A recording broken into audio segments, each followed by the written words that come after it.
Wa'mal li akhiratika ka'annaka tamutu ghadan. Dan kerjakan untuk akhiratmu seakan-akan engkau akan mati esok.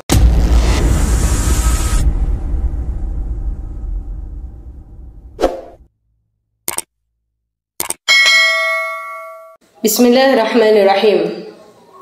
Kita semua makhluknya Allah, udah ditentukan kematiannya kapan dan di mana. Jadi seorang hamba ini nggak bisa kabur dari kematian. Kalau sudah Allah mencatatkan sampai kapan umur kita, wafatnya kapan dan di mana, maka di saat itu Allah akan mencabut nyawa kita. Dan kematian itu merupakan sesuatu yang bersifat gaib. Hanya Allah yang tahu kapan kematian seorang hamba, makhluknya Allah Subhanahu wa taala. Kenapa dirahasiakan? Maka daripada ini kita bisa mengambil hikmah bahwasanya kita harus mempersiapkan wafatnya kita. Kita harus mempersiapkan kematian kita, kita harus mempersiapkan ketika Allah menjemput, mengambil ajal kita. Kata Rasulullah SAW, "I'mal li dunyaka ka'annaka ta'ishu abada." Kerjakan untuk duniamu seakan-akan engkau mau hidup selamanya. Jadi di sini Rasulullah mengajarkan sama kita untuk bekerja, untuk mencari dunia boleh-boleh saja, untuk hidup selama-lamanya maksudnya punya investasi, punya tabungan dan sebagainya.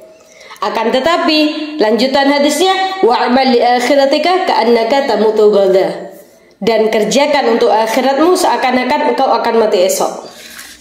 Jadi di sini Rasulullah mengajarkan kepada kita supaya kita mempersiapkan ajalnya kita, mempersiapkan kematian kita, mempersiapkan untuk akhirat kita seakan-akan kita mau mati esok. Boleh mencari dunia, tapi jangan pernah melupakan akhiratnya. Karena kita di dunia hanya sementara, sedangkan di akhirat nanti untuk selama-lamanya. Maka daripada itu, jangan sampai ketika kita mencari harta dunia, akan tetapi melalaikan urusan akhirat kita.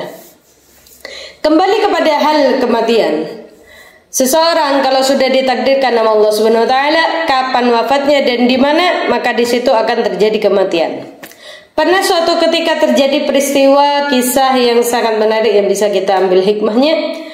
Ketika Nabi Sulaiman beserta dengan para menterinya, para pejabatnya lagi rapat nih ceritanya pada kumpul, wallahu alam sedang seperti rapat seperti itu. Kemudian tiba-tiba ada seseorang yang datang duduk di dekatnya Nabi Sulaiman. Dan yang baru datang ini yang tiba-tiba duduk di dekatnya Nabi Sulaiman, dia memandang tajam salah seorang yang ada di anggota dewannya Nabi Sulaiman. Walhasil tidak lama setelah itu yang berada dekat Nabi Sulaiman ini pergi begitu aja.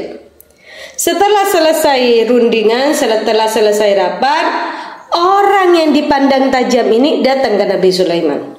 Wahai Nabi Sulaiman, siapa tadi yang duduk di dekatmu?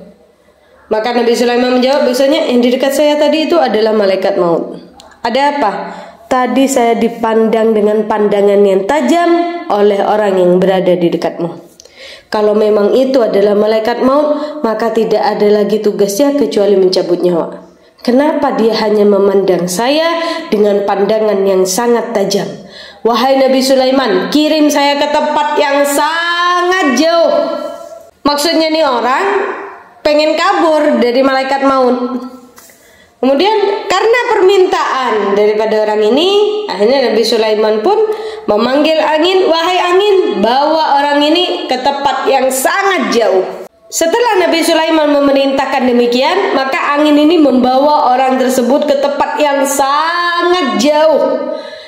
Ketika setelah sampai di tempat yang dituju, tiba-tiba di situ sudah ada malaikat maut yang sedang menunggu dia dan dicabut nyawanya di tempat itu saat itu juga. Setelah selesai malaikat maut mencabut nyawanya itu orang, malaikat maut ini datang lagi ke Nabi Sulaiman. Akhirnya Nabi Sulaiman ditanya, kenapa kamu tadi memandang orang itu dengan penuh kebingungan? Malaikat maut menjawab bahwasanya, saya ini disuruh Allah untuk mencabut nyawanya orang ini. Akan tetapi tempatnya sangat jauh daripada sini. Kenapa orang ini ada di sini nih? Itu yang buat saya bingung. Harusnya saya ini mencabut di tempat yang sangat jauh dari tempat ini, akan tetapi orang ini ada di dekatmu, wahai Nabi Sulaiman. Dan setelah engkau kirim ke tempat yang jauh, maka tempat itu yang Allah suruh kepada saya untuk mencabut nyawanya orang itu. Kita nggak bisa menghindari kematian kita. Kita nggak bisa kabur dari malaikat Israel. Kalau katanya Allah sudah tiba waktunya, maka tiba waktunya. Maka daripada itu para alim ulama menghimbau kepada kita, mengajarkan kepada kita supaya ketika kita mau melakukan maksiat dipikir, khawatirnya Pak, di waktu melakukan maksiat itu dicabut nyawanya. Na'udzubillah min dzalik. Banyaklah melakukan kebaikan-kebaikan untuk bisa meraih wafat husnul khatimah. Banyaklah melakukan hal-hal yang diridhai oleh Allah supaya kita bisa meraih wafat husnul khatimah. Dan ketika kita mencari dunia kita, kerja untuk dunia kita, jangan pernah melupakan akhirat kita. Ka'annaka tamutu ghadan, kata Rasulullah, seakan-akan kita akan mati esok. Persiapkan kematian kita dengan persiapan yang sangat indah, yang sangat istimewa. Harapan kita bisa wafat husnul khatimah di tempat yang baik. Wallahu a'lam bishawab. Semoga bermanfaat bagi kita semua. Assalamualaikum warahmatullahi wabarakatuh.